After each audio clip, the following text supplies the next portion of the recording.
Isn't fall beautiful? I'm Liz and I work at YDL. Today we're going to go on a fall adventure to Wiard's.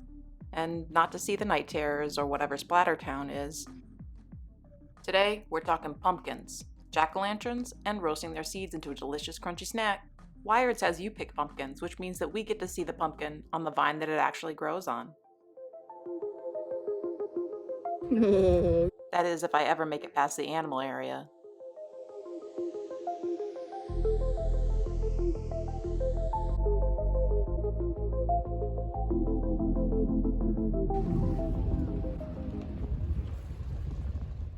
Here we have the squash flower, the vine, and this beautiful big orange berry growing.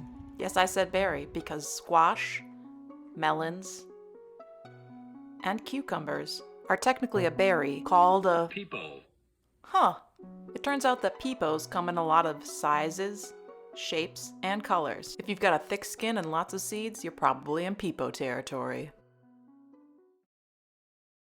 After rigorous testing for freshness, I finally chose the pumpkin for me. I think it's time to do a little celebrating with some more fall spirit, some cider. There are plenty of other garden-to-table favorites like apples and honey with the honeycomb still in it. Ooh, are those cornflakes? Woo, I love caramel apples. Whew, gotta calm down.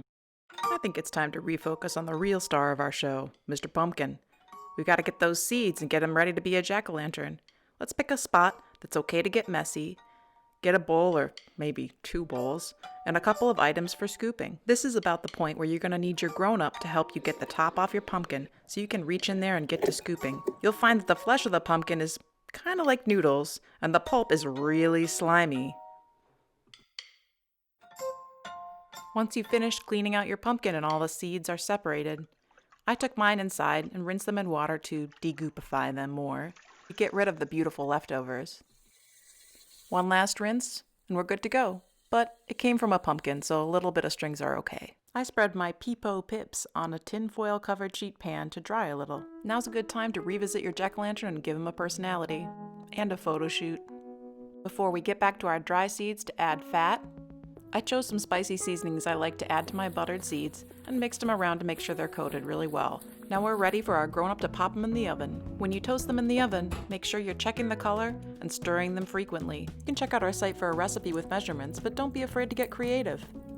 Spicy. Once they're cooled, you're ready to eat, from garden to table. For plenty more pumpkin activities, books, and facts, check out our website, ypsilibrary.org.